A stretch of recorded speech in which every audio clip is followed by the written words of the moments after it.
Hey, good afternoon, y'all, and Merry Christmas to you. Josh with Josh's Severe Weather. I hope you all are staying warm out there, and I hope you all have electricity.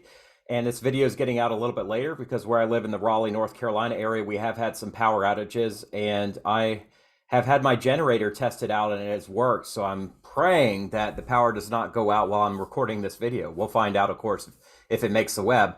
Again, first world problems, of course, but for those of you who are thinking about getting a generator, I think it will definitely be worth your money. A whole house generator. So anyway, let's go ahead and talk about the elephant in the room, and that is the big cold wave that we're dealing with. I'll share my screen with you guys, and you all can see that we are expecting in much of the central and eastern United States the coldest Christmas Eve in 33 years, since 1989. And that is for tomorrow, Christmas Eve, Saturday. These are wind chills that are expected right at sunrise across the central and eastern United States. And notice they'll be below freezing all the way down to parts of South Florida and well below zero across over a dozen states in the United States. And even in the deep south, wind chills in the single digits are definitely something you're not expecting. So I'm going to break that down and get into some more detail. I'm from Louisiana originally. I know I got the Penn State hat on. That's where I went to school. But for those of you in Louisiana, and I've got family and friends down there, you've already made your gumbo, but it is going to be so cold that your boudin will be frozen. And do we want to make sure that that boudin thaws out later? Get it? Boudin and Dewey? All right. I lost some of y'all. That's all right. But look, winter is hitting like a brick. And my question for all of you that want more snow and want more wind, are you thirsty for more? I hope not. All right, so electricity, a big deal here for those of you that have to work, have to heat your homes, have to cook, have to do whatever you're doing, watch TV. We're seeing across the United States, as of midday here on Friday, more than 1 million customers without electricity, ranging from Texas to the Northeast, and then also in the Pacific Northwest, where we have an ice storm impacting the big cities here.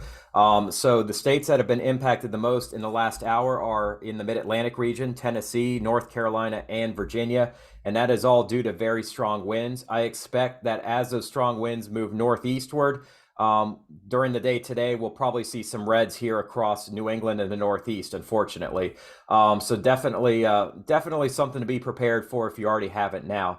In the state of North Carolina, where I live, at midday, temperatures range from 11 below zero to 60 degrees. That's a 71-degree temperature range. Now, of course, we have elevation in play here, so this is probably up at Grandfather Mountain. That's over 5,000 feet up. And of course, the Outer Banks are just starting to have the cold front move through. And we also have the Atlantic waters that are keeping things a little bit warmer. But you can see where the cold front is. It's marching eastward here across eastern North Carolina and will be off the coast this afternoon. Temperatures are below freezing and still dropping from basically US 1 on westward. And I could show you other states. This is from NC State's Climate Office. Mount Mitchell, current temperature -12, wind chill -38, and as low as -51 degrees, instant frostbite. And those of you that do not live on Mount Mitchell, which I'm assuming is 99.99% of you, are still seeing wind chills almost this low in the Great Lakes and parts of the central and northern plains and Rocky Mountains. To give you an example of what the wind chill measures, it's a combination of wind and temperature. The color codes here show you how long it will be before any exposed skin basically succumbs to frostbite. So the wind chills up on top of the mountains right now are in this zone where if you step out, you'll get frostbite in 5 to 10 minutes. Those of you in Minnesota tonight, you'll have frostbite in 10 minutes. In places that aren't as extreme, all the way down to the Gulf Coast, tonight we're looking at single-digit wind chill values, and those will produce frostbite in 30 minutes if you're not prepared. Across the Northeast and around the Great Lakes, 10 to 20 minutes where you could see frostbite. You definitely don't want to get into that situation, so I just want you guys to be prepared. This is from weather.gov, the National Weather Service. We're looking at, for many places in the central and eastern United States, the lowest wind chills will happen right around sunrise on Christmas Eve day tomorrow. And those values will be below zero anywhere here in white. And these models continue to trend a few degrees colder with each run. This is the NAM 3 kilometer. But we're looking at sub-zero wind chills across about a dozen states, as low as 22 below zero in Pittsburgh, 24 below zero in Chicago, 30 below zero in Minneapolis, and even 40 below zero in parts of northern Minnesota. And we have a number that's as low as 51 degrees below zero. That's probably across the mountains of West Virginia and North Carolina. But even Tampa Bay will have a wind chill of 20 degrees. And for people that aren't used to that in Florida, that's going to be as significant as it would be a minus 10 wind chill in New York City. 10 degrees in Baton Rouge, 40 in Miami. I mean, we kind of laugh about it, but a lot of folks there do not have the thick skin they used to have when they lived up north before they moved down to Miami. During the day, Christmas Eve, we do see very subtle relief. Still, wind chills are going to be below zero here across much of the Northeast and also a good chunk of the Great Lakes and upper Midwest, with the exception of right around the lakes. Believe it or not, those warmer lakes do increase that apparent temperature, but it's still cold. We're still below freezing, wind chills all the way to the central Gulf Coast during the warmest part of the day tomorrow. And as we get to tomorrow night, those numbers drop again as temperatures cool off. It won't be quite as extreme, but it will still be another brutally cold night. Christmas morning, as Santa Claus is here, we still see many places with sub-zero wind chills, and it will still feel like it's in the 20s in central Florida and on the central Gulf Coast, teens around Mobile and Pensacola, Florida. Christmas Day around lunchtime, we start to get a little bit of relief finally, with wind chills getting above zero in places like St. Louis, maybe Indianapolis, Cincinnati, and above zero by the time we get into eastern Pennsylvania and much of the Northeast. But that's still very cold. As I mentioned, you can get frostbite in 30 minutes, even with a 10-degree wind chill. And as we get to tomorrow night, we start to see some moderation, thank goodness. And next week will definitely be a warmer week. So I've talked about the temperature. I also want to show you guys wind here. Let me find that for you. Sorry about that. Here we go, wind. Obviously, the big driver for the power outages that we're dealing with, the big driver for ground blizzard conditions here in the Midwest, even in places that only saw a couple inches of snow, it's still enough snow to get picked up and blown across the highways, making things dangerous. We're seeing strong winds peaking this afternoon across New England, gusts to 70 miles per hour, maybe even as much as 80. Around the Great Lakes, things have not, they're cranking now, but they're even going to get worse as we get into the evening hours, with 50 to 60 mile per hour wind gusts possible in places like Rochester, New York, and Buffalo, 40 to 50 mile per hour wind gusts around Lake Superior and Lake Huron, and 50 mile per hour wind gusts expected this evening in Minnesota. And that's why you see those wind chills that are so dangerously cold. It's the wind. You probably can handle a minus 20-degree temperature with no wind. I mean, I don't recommend it, but when you add in the wind, that makes things a lot more dangerous. As we get to Christmas Eve day, we are going to see some relief in most places except on Lake Superior. It'll still be pretty windy though, and there can still be a few power outages, but things are definitely better by morning here on Christmas Day. Thank goodness. And we don't see winds like this coming for quite some time until the next storm comes on to the Great Lakes and Plains. For Tuesday and Wednesday, we'll start to see wind again, but it'll be a warmer wind compared to what we're dealing with right now. All right, let's talk about snow. And this is the HER model from weatherbell.com. You guys can see that the majority of our snow on the backside of this storm system is going to be coming to an end by this evening, except across Quebec and eastern Ontario. And then after that, we focus on lake effect snow. And this is going to be an extreme event, historical snow possible around the Great Lakes, in particular across western New York and northern New York, off of Lakes Erie and Ontario, but also across Lake Superior, some significant snow coming. Lake Michigan will have significant snow as well. And you're going to add in wind to that, and things are going to get very dangerous. This is snowfall totals through Christmas morning. I'll zoom in and show you guys a little bit more of that in just a second. We do have another storm system that will be dropping down Christmas night into the upper Midwest. That is going to bring accumulating snow down to St. Louis and into southern and central Indiana and Kentucky. A lot of you folks, I've heard from you that the forecast that looked like we were going to get a lot more snow from this previous storm ended up busting, and that we didn't even get close to it, are going to see some makeup snow here as we get into Monday and Monday night, perhaps amounts of 5 to 6 inches, of course, across around the GFS model. All right, I swear I'm going to learn to speak. And an inch or so around Nashville, once again, into the Smoky Mountains. Farther south, we're not looking at a likely snowfall. I do see that this disturbance will try to spit out some flakes across parts of the Carolinas and northern Georgia, but I would not count on this being really much of anything. In the Northeast, though, we do have a potential to see a little bit of snowfall here by Monday night, Tuesday morning before that storm leaves the area. So those of you on the East Coast that are getting a little bit of snow now may see a little bit more, but we're just talking about a little bit of nickel and dime here, a little bit of nickel and dime there by next week before things warm back up. European pretty much agrees as well with the GFS. With this track of the next storm system, the amounts are a little bit less. And I'm not sure if the GFS or the Euro is going to nail this. In my experience, probably taking a blend of the two would be the best approach. But they agree on the exact storm track, which I like to see here Monday night and Tuesday. But we see smaller amounts as the system makes it over the Appalachians and really no chance for any significant snow by Tuesday on the East Coast. But across the Great Lakes and Midwest, we see agreement. And of course, when the GFS and Euro agree and it's 5 days away, we get this nice warm embrace. So I'm glad you guys love my humor. And if you don't, I apologize right now. All right, so let's look at the NAM model for snow around Michigan. This is really what we're talking about. The storm has moved away, but the lake effect continues. It's like storm part 2 over here. It's like leftovers for Christmas, but you'll actually see more snow out of this lake effect than you will from the storm that's leaving the area right now. Even as winds slowly subside, we're going to be looking at amounts as much as 2 to 3 feet of snow.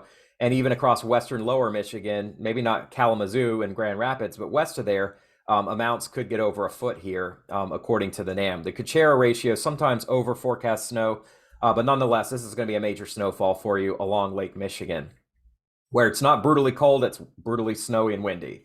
So looking farther east across Ohio and New York, we are looking at a very significant snowfall, particularly this band that's setting up over Lake Erie. I'll show you guys, had the radar up a second ago. I'll get that for you as well, radar scope. And as we go back to the Buffalo radar, we see a persistent band of snow, and it's oriented such that the wind direction goes from Toledo to Buffalo and takes a heavy band of intense snow right into the city of Buffalo. If you guys remember the big lake effect snow that moved the Bills game to Detroit back before Thanksgiving, that's set up farther south in places like Hamburg and East Aurora. Right now, the band that we're seeing is going to have a wind orientation that takes the heaviest snow north of those south towns and right across the meat of Erie County, New York, and even farther northeast. So the city of Buffalo could get crippled by some significant amounts of snow. By the way, if you're watching right now from New York City, we've got a severe thunderstorm warning in effect. Oh man, I got to catch my breath, but that is for Queens and the Bronx, and that is due to not really much lightning, but just strong winds coming from the cold front and winds of 60 miles per hour. So around the 5 boroughs and east, we could see as many as 3 to 5 million customers lose power due to these kind of winds that are moving through the area. So anyway, wow, lots to talk about here. I'll zoom into Buffalo for you guys. The NAM Kuchera says 82.8 inches may fall at Cheektowaga Buffalo International Airport and a maximum of 98 inches. That's probably overdone, but I will tell you, how in the world are you going to measure snow that's falling sideways and drifting everywhere? So maybe a more accurate forecast would be 3 to 8 feet of snow in the Buffalo region. How does that sound? Even Erie could see up to 2 feet, and Dunkirk, Fredonia, 40 inches potentially, although this could be just a touch high. And a lot of you have asked me about Cleveland, and it looks like when you get from Cleveland on north and east, your chances for significant snow increase quite a bit into Ashtabula County and into the city of Erie. So that's what we'll be watching for as well here over the next 2 to 3 days. But the lake effect will get shut off by that next storm system. So it's funny how we look for chances of snow in the Ohio Valley, and that shuts the lake effect off because it switches the winds around and disturbs the lake effect. Behind that system, as it warms up, we are going to see a very quick thaw and quite a bit of melting of snow, and it's looking like a brown New Year's for those of us here in the Great Lakes. Well, that is about it when it comes to the weather. Again, I really hope that you guys take this weather seriously. Blizzard conditions due to all the snow off the lakes and the wind. Extreme cold everywhere, especially in places that aren't used to it in the Carolinas and into the South. And definitely some cold temperatures, with the worst of it looking like it'll be at sunrise during the day tomorrow on Christmas Eve. I appreciate y'all's time. I really hope that you're safe out there, that you can keep your electricity on, that you can enjoy time with your family. And I will continue to provide you guys with videos, but they will be a little bit less frequent here, and we get to Christmas through New Year's, as I do plan on spending some time with my family, and that's important to me. So hope it's important to you guys as well. And if you have just a minute, I just want you to stick around as well, because I want to share with you what I've been sharing for several days, and that is why I really do what I do. I believe I'm called by God to be a meteorologist, but also to spread the word, because I've been saved by grace through Jesus Christ, our Savior. The reason we are celebrating the Christmas holiday season, I say season, but it's a season to celebrate, a season to be enjoy. I know some of you are struggling right now. You're dealing with difficult times. Believe me, I will pray for you. Just go ahead and request a prayer. I'm happy to pray for you.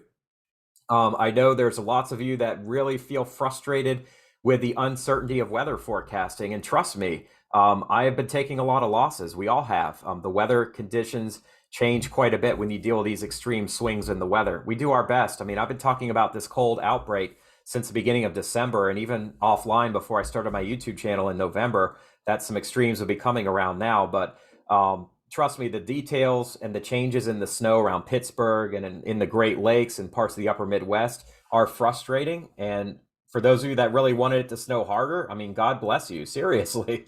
I think a lot of us didn't want to see all that winter weather. You get sick of it after a while. But I know there were some people that had some comments that maybe weren't super positive towards me and towards other meteorologists. And here's what I'm going to say about that, because I am a Christian. Listen, I don't let it get to me, because I realize that hurting people hurt people. I'm not really hurt, but I know that you that are posting these comments, maybe they're inflammatory or even trolling, just trust me. I know that you're hurting, and I want to pray for you. I'm not going to call you my enemy, but I know in the Bible in Luke 6:27, there is several passages here about love for enemies. And again, you're not my enemy. I do have enemies. We all do, but people that we don't agree with us, that may post nasty comments. What I will say to you through Luke 27-36 is, but to you who are listening, I say, love your enemies, do good to those who hate you, bless those who curse you, and pray for those who mistreat you. Even though I don't feel mistreated, I am going to pray for you, because I think it's important to share God's love, especially for Christmas. If someone slaps you on one cheek, turn to them the other also. If someone takes your coat, do not withhold your shirt from them. Give to everyone who asks you. And if anyone takes what belongs to you, do not demand it back. Do to others as you would have them do to you. This is God's command to people who have been, have had some injustice towards them, or have been sinned against. It's to say, don't sin back, don't fight back. Instead, pray for those people, pray for those enemies, pray for the adversaries.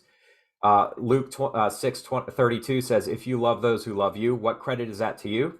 Even sinners love those who love them. This is true. We all love each other, right? And if you do good to those who are good to you, what credit is that to you? Even sinners do that. And if you lend to those from whom you expect repayment, what credit is that to you? Even sinners lend to sinners, expecting to be repaid in full. But love your enemies, do good to them, and lend to them without expecting to get anything back. Then your reward will be great, and you will be children of the Most High, because he is kind to the ungrateful and wicked. Be merciful, just as your Father is merciful. The Lord has mercy on all of us, and I really appreciate what he does for me. I know it's very easy to get on and complain when things don't go your way. I've been dedicating my videos to different groups of people that deal with all kinds of nasty stuff. I talked about how much I appreciate people who work for utility companies and in plants, and that they're sticking their lives out. They're sticking their necks out here right before Christmas to help get power back out in extreme cold and wind. With over 1 million people without power, there's people out there that are working, trying to get that back to you. Please be patient with them. I also want to dedicate this video to all of the folks that live in the travel industry, airline pilots, that are going to be away from their families. I have personal friends who are pilots, and I know that they're away from their family during the holidays.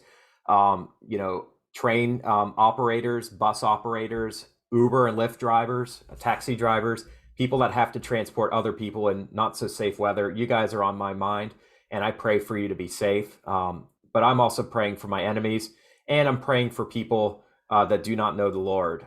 Just realize that you may not fully believe that there's a God through Jesus Christ, But I believe that, and it took me 10 years after I became a Christian 10 years ago to profess what I think is most important to me.